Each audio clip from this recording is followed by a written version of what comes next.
Good morning, everyone.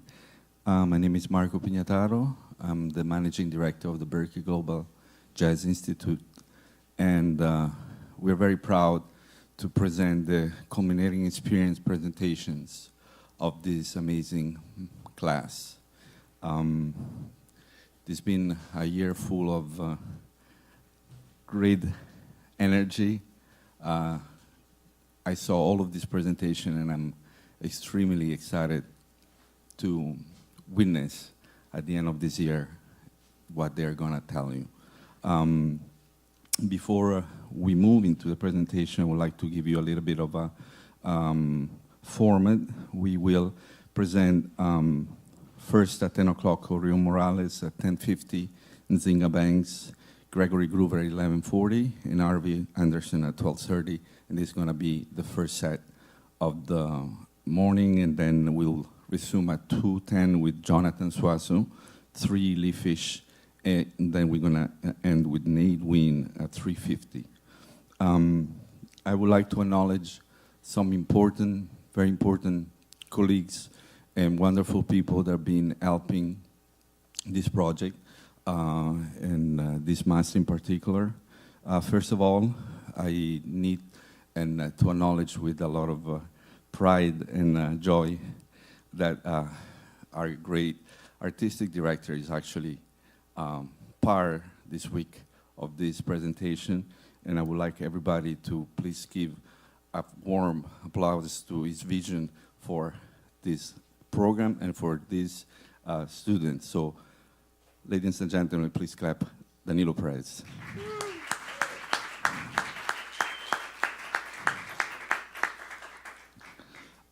We also have another amazing faculty joining us this week. She's part of the program from the beginning, and she's really soul sister of all of us, and an amazing artist, Terry Lynn Carrington.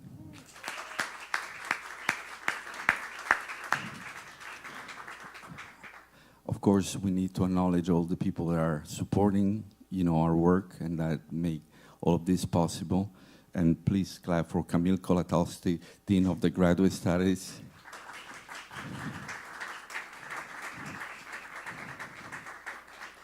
I don't think he's with us right now, but the Dean of the Performance Institute, Maestro Matt Marvuglio. And there's many, many staff that have been helping and making sure that everything is going, as a plan. Too many to mention, but I would like to acknowledge all the work of Mary McClory. If you're here, Mary, thank you so much for all you do. Thank you. For the first presentation, I'm very excited to have one of our international students. And we have an history with this person because before applying to the master, we had collaborated in the past because he's a person that has been very, very active in his own country, which is Chile, doing a lot of amazing things, including a festival for peace that we had participated 2 years ago. An amazing composer and piano player. He joined us this year. But he was a graduate of the Escuela Moderna de Música in Santiago, Chile. And his presentation is very interesting. I was his personal advisor the whole year. And he also has in his team and his panel, saxophone player, composer, music therapy, Patricia Zarate. Please clap for Patricia Zarate. And Berkeley professor and great piano player and composer, Lefteris. Please, Cordis, Lefteri Cordis. Thank you. Please welcome Orion Morales.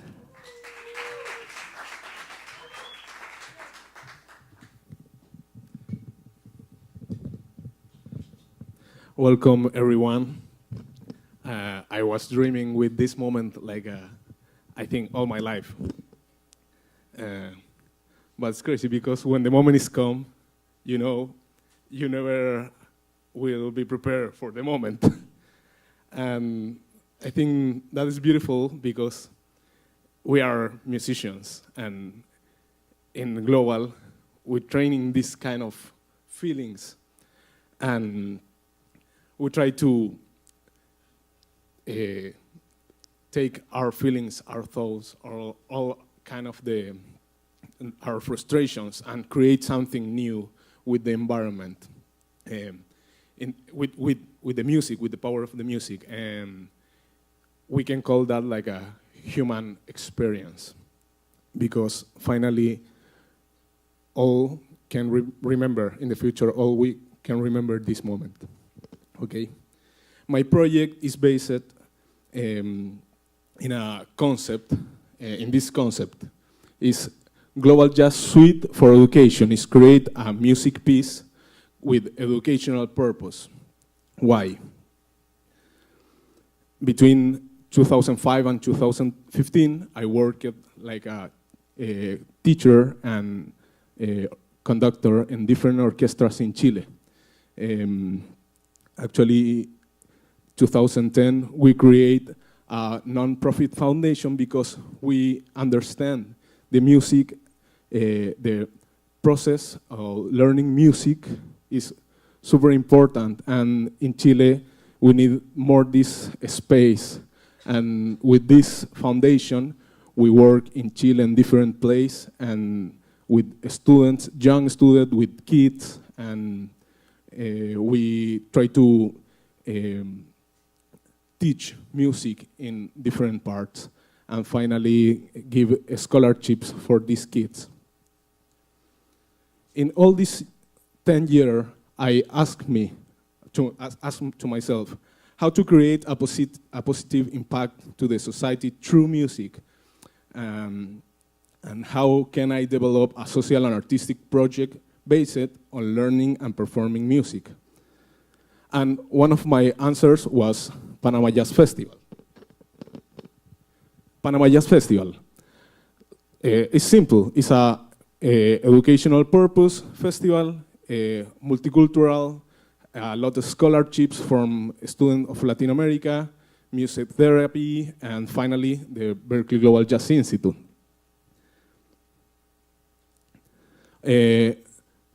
For 7 or 8 years, I work in the Panama Jazz Festival like a volunteer, and I always listen this Global Jazz Global Institute project, and now I'm here. I'm super happy to be here because 1 year work in the global, and now I can try to mix my artistic exploration with my educational skills.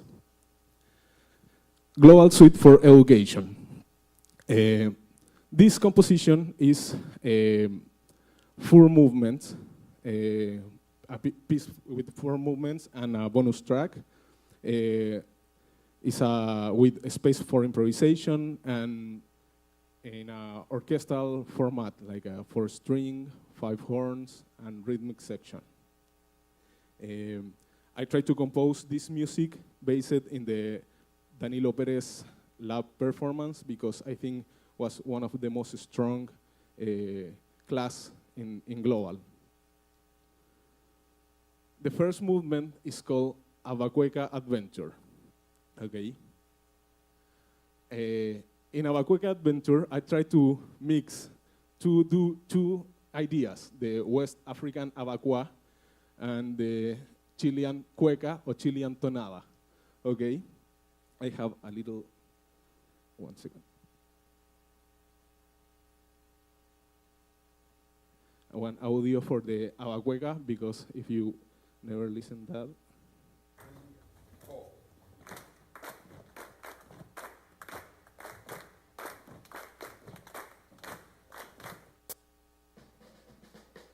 And then typical Chilean pattern in drums and then in the guitar.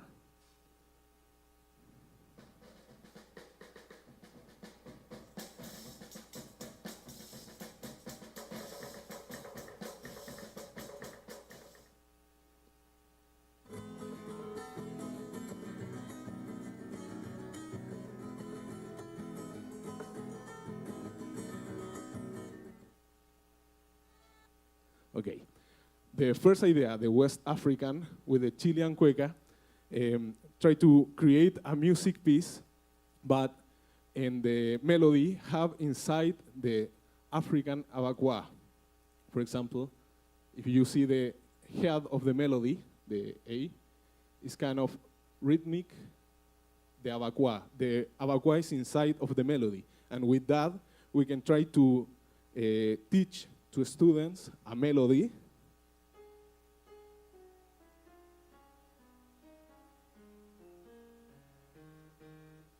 And with that melody, then we can say, oh, now you can sing the melody. That is abagua, okay? How sound this abagua adventure with the orchestra?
The musicians.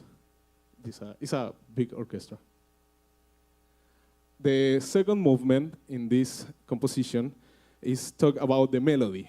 Why the melody? Because in South America, we always try to improvise with the chord changes. But in this case, I try to understand how the melody is so important in the music, and then always when we improvise, we forget the melody. In this case, I try to work with one melody and different kind of orchestration or voicing leading. For that, how we can develop different harmonies through the melody, voicing leadings through the melody, orchestrations, and different kind of ideas. Always the melody sound in the song in different instruments. In this case, we want to listen this part of the melody, but in the different sections.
Okay.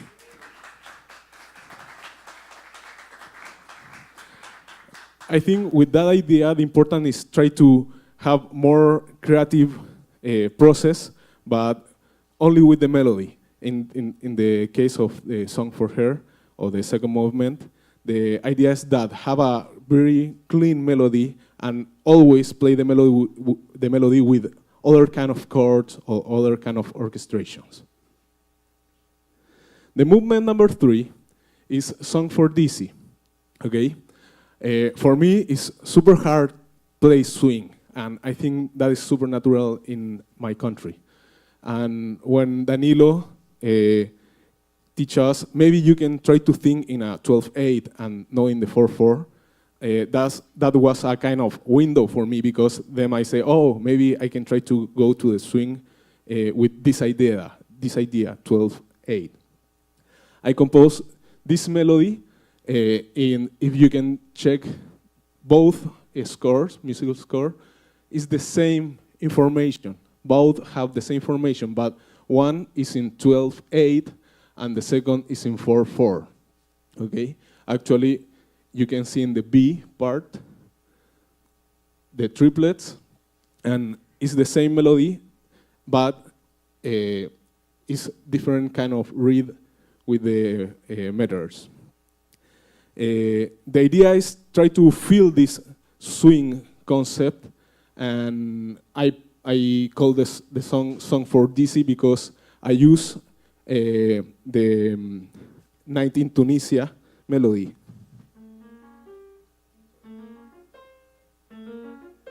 But it's like that. And you can see that like here. And with that 5 notes, I create the melody. And finally, I try to integrate the blues idea.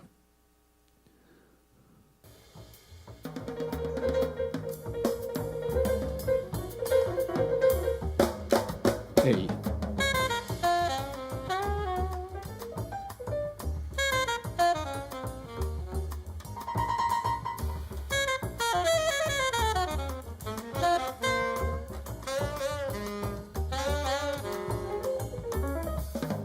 A.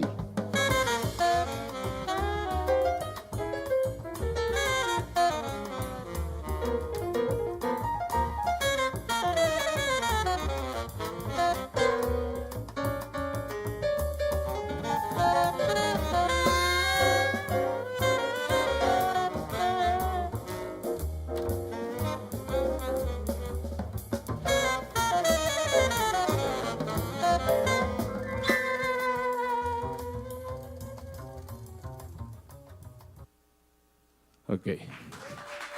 Song for Dizzy.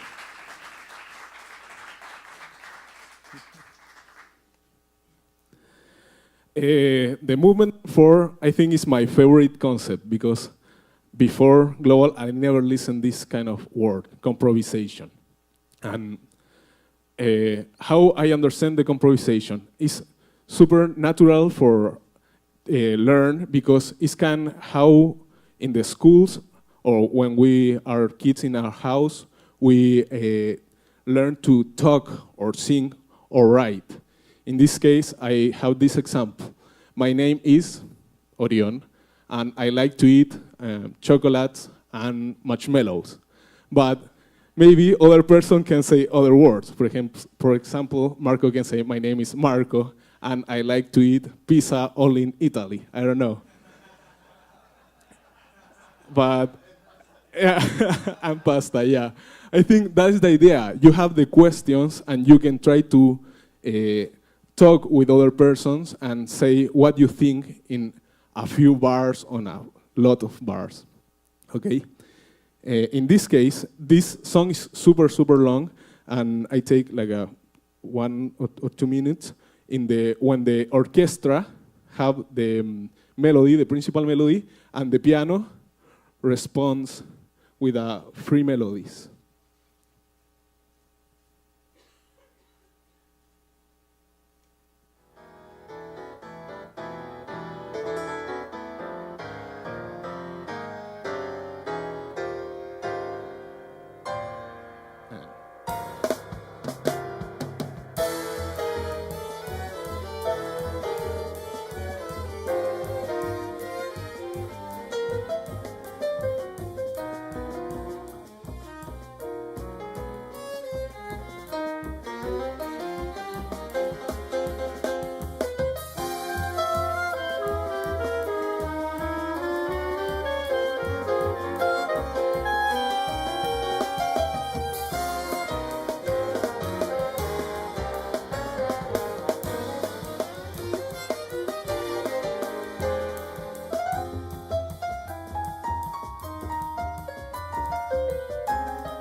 And finally, the bonus track. I remember when I showed the music to John Paritucci, he said me, "Oh, but you compose a lot of different songs in the year. I think this song you need to recording with the big orchestra because I think it's really strong and is you can mix these folk ideas and try to bring a guest like a folk instrument." And this is super important in South America because in South America we have like a bunch of little guitars and charangos and tibles and different kind of instrument. And in this case, I invite to a Basilis with a Greek lauto, and he play a solo, and then he play with the head with the orchestra.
Finally, what is the idea of my project? Is create music, but music with artistic exploration. But this music, I want to teach with this music and with the scores and with the improvisation or different ideas. If you want to teach something, you need to have what kind of values you want to give to other persons. In this music, I work a lot with this kind of ideas. Root, rhythmic concept from West African, Chilean folk, expression, the importance of the melody to communicate feelings and thoughts, community, in this case, the blue form, like if you go to any country, you can play blues, and maybe you cannot talk or speak with this other person, but if he's a musician and you're a musician, you can start with the blues. Creativity, the composition ideas, and the integration. Integrate various instruments, non-traditional to the orchestra. In this case, we have a kind of symphonic format with Greek lauto.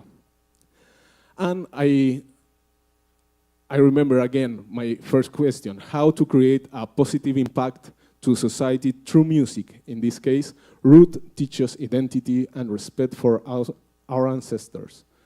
Expression teaches communication. Community teaches communality. And creativity teaches how you can solving a problem. I like this. I think this was my first, when I went to the first concert of Danilo, he said that phrase, think out of the comfort zone. I think I remember was super crazy for me. And finally, integration teaches tolerance, super important. With this project, I want to teach this. The music and the values need go in the same way and have the same kind of strong ideas. Okay, what is coming? I want to create a manual and explain the music for the other orchestras. In the summer, apply to the government of Chile and release an album with the music. And obviously play the music with the South American orchestra, young orchestra. That is the principal idea of my project. And I start my postmaster in next September. Thanks so much all the musicians, because they was amazing with me, and we rehearsal. I remember the 2 days was beautiful and deep for me. And then I see the different countries, and yeah, it's amazing how this opportunity to be here and work with musicians around the world. And finally, thank you so much to Patricia and Danilo Perez and Lucy Marco Piñataro, all our professors, the Berkeley staff, my Chilean friends, my family, and my Boston family, and Paulina. Thank you so much.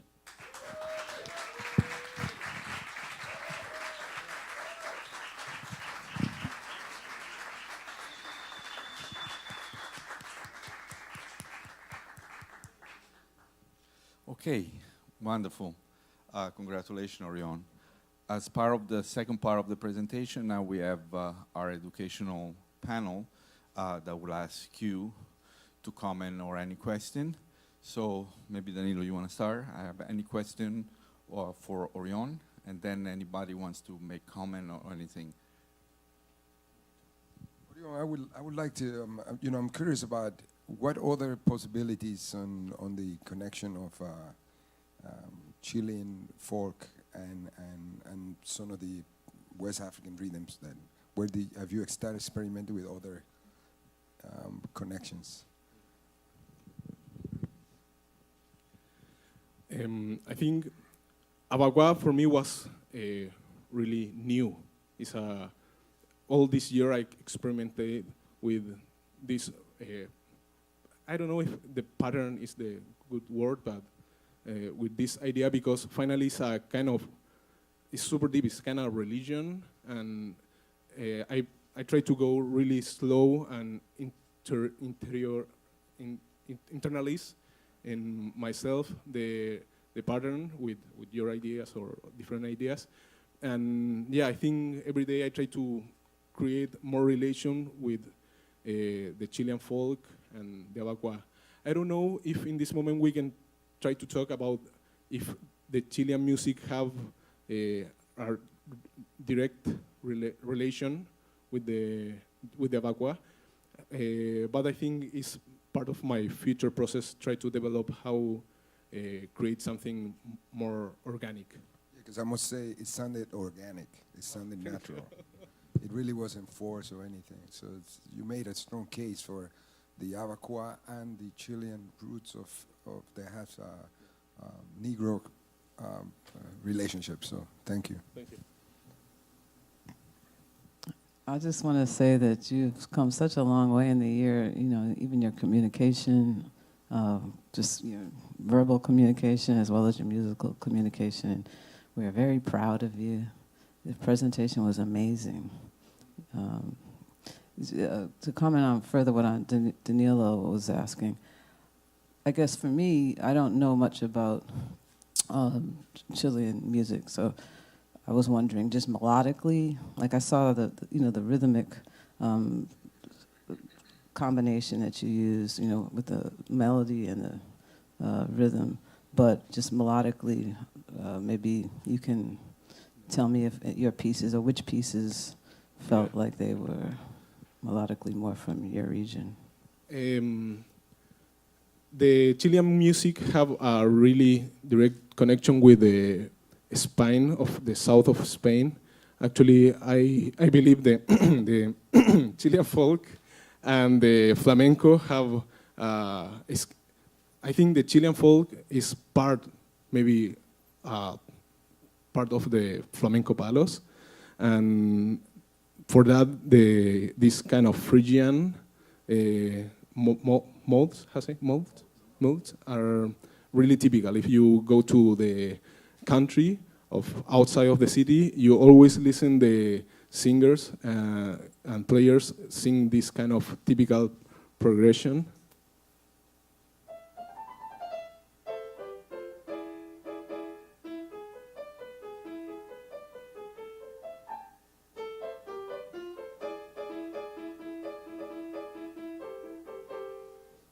That is, all the musicians and not musicians know that harmony, and they try to improvise with that music.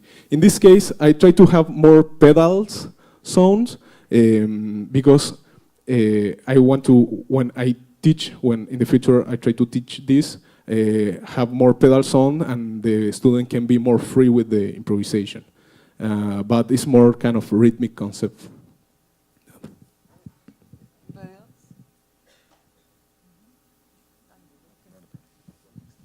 Thank you, Orion. I have a question about the blues. You mentioned the blues. Where do you see the blues in Chile? Can you say musically to what maybe Chilean rhythm, is similar, and in what musical sense specifically? When the first time when I listened Danilo talk about the blues or the swing can be in 12/8, I think that was a huge window for me, because in Chile always the people say, no, can play in 4/4. That is typical. The Chilean musicians are bad in 4/4 and good in 6/8.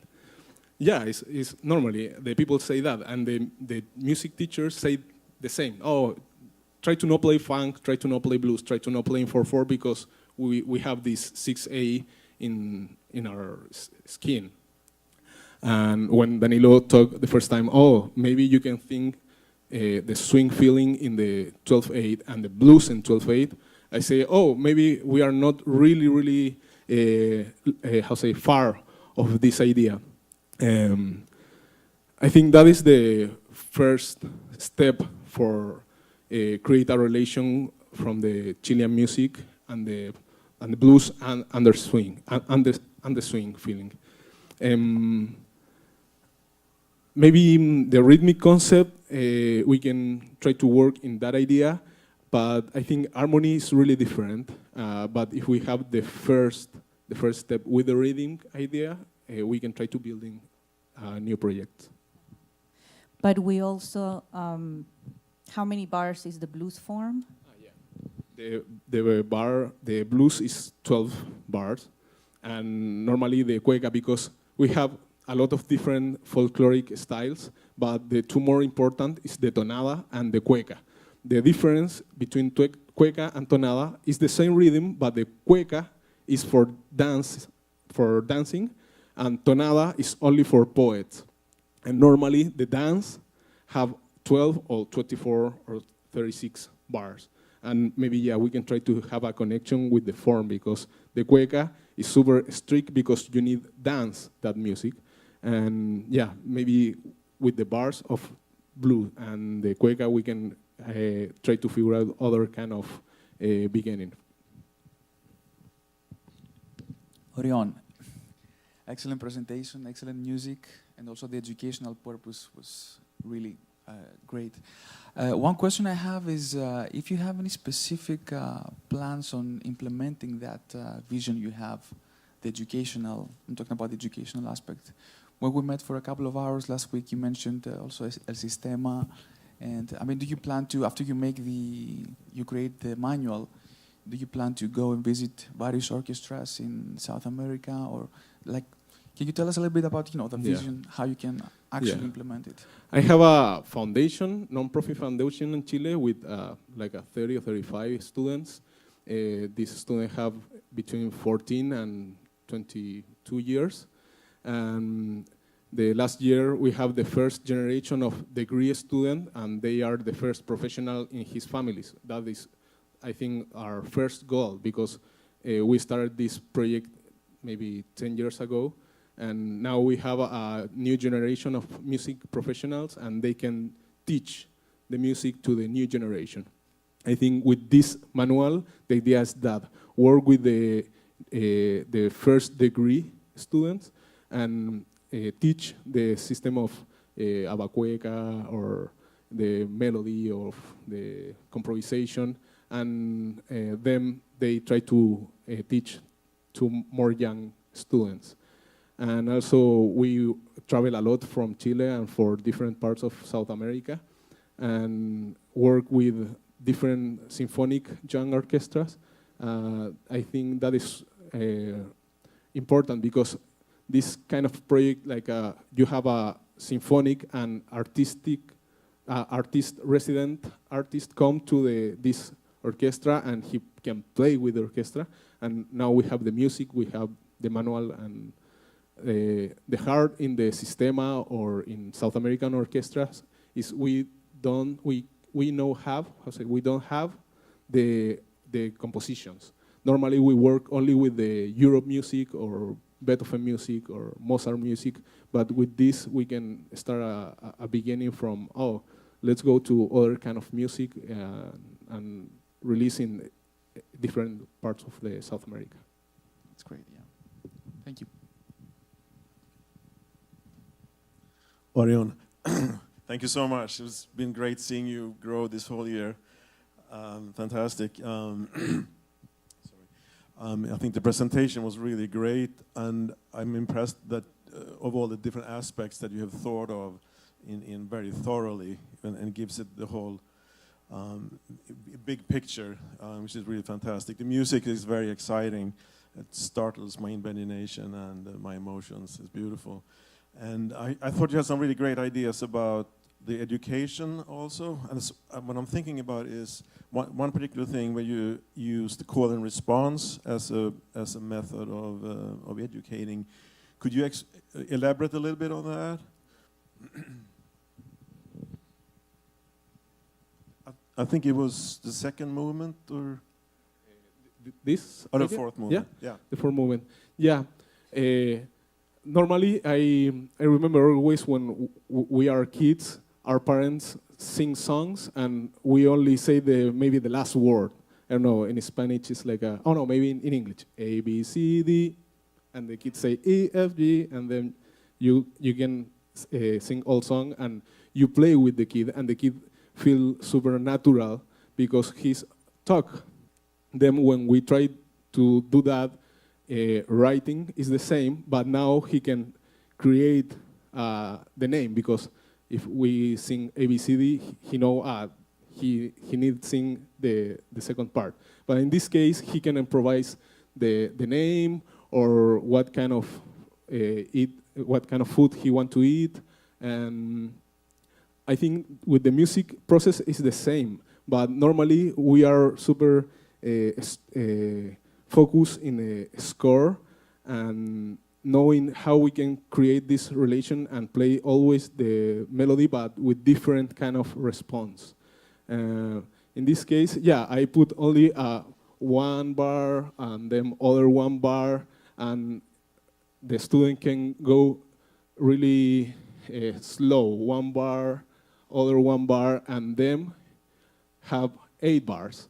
He can try to prepare the idea and know how this kind of feeling, I have 1 minute for improvisation, I cannot do that. Actually, always happen with me. I have one chorus and say, but if you have maybe one bar and then other one bar, and then you go open the bars, then the student have more, confidence to try to create more ideas. It's kind of that. Yeah, I think it's a great idea, especially for someone that's afraid of just starting to improvise, a bit afraid of improvising, because it sort of propels you into the music. I think that's a really, really wonderful context. And you could also use Miles Davis' Sketches of Spain as an example of someone playing call and response to a score and stuff like that. Thank you. Orion, first of all, congratulations again. I want to give a little bit of background for all the people that don't know you, but when you arrived here to Boston and left Chile, it was really a big jump for you, and I know you were talking about Danilo's concept being outside of your comfort zone.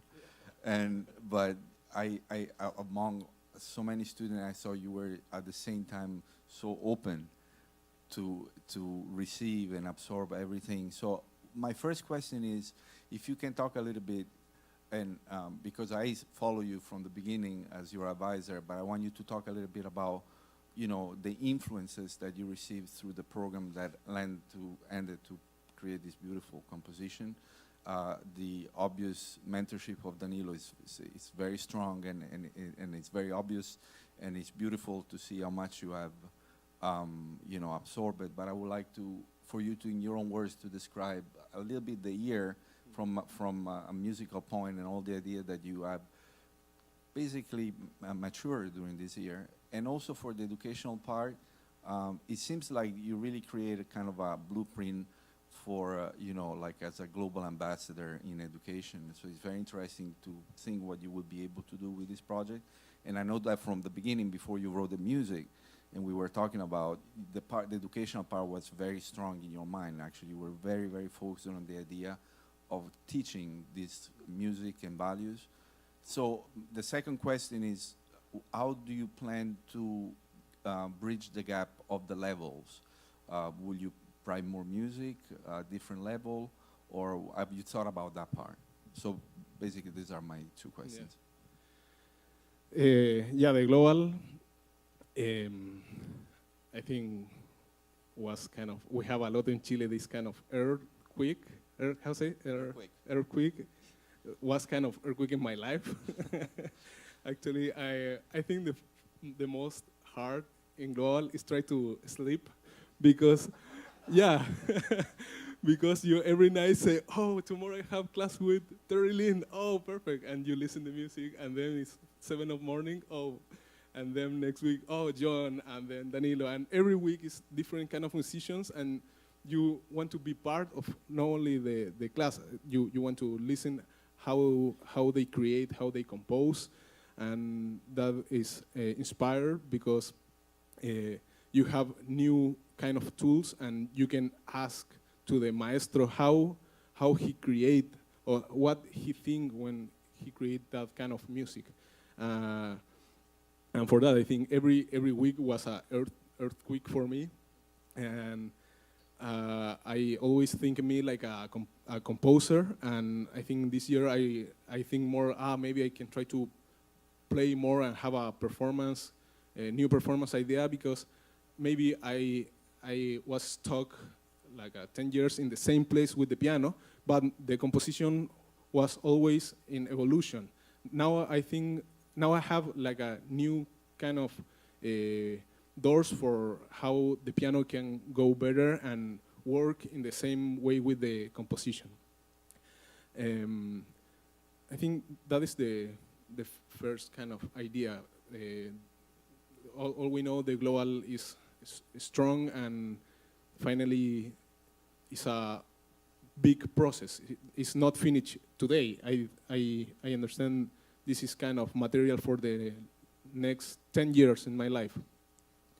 And always I think the musician and the professor is, for me, cannot be separate, two different persons. I think it's the musician and the teacher is kind of the same. And when you're a better musician, you need to try to teach what kind of music are you playing, or what kind of music you create. And finally, when you talk with your students, you talk about your life and how the music have an impact in your life, and how with that music you can inspire to a young students. For me, it's the same. A musician and a composer and a professor is necessary to be the same person. And now, for me, it's the performer is kind of my new door. But I think that idea is important to all the musicians, or almost in the global, have this strong idea, because we go to every part of the world and we can play, but we need create this relation with the new generation, how they can try to understand and live this kind of music. And maybe the maestros, the antiguos, the old maestros, is kind of the same. DC was the same from Danilo and Terry, and maybe the maestro of DC was the same, and it's kind of a natural evolution of the people. The great musicians are the great educators. Yeah. Thank you, Orion. Please. Clap for Orion Morales. Beautiful. Thank you.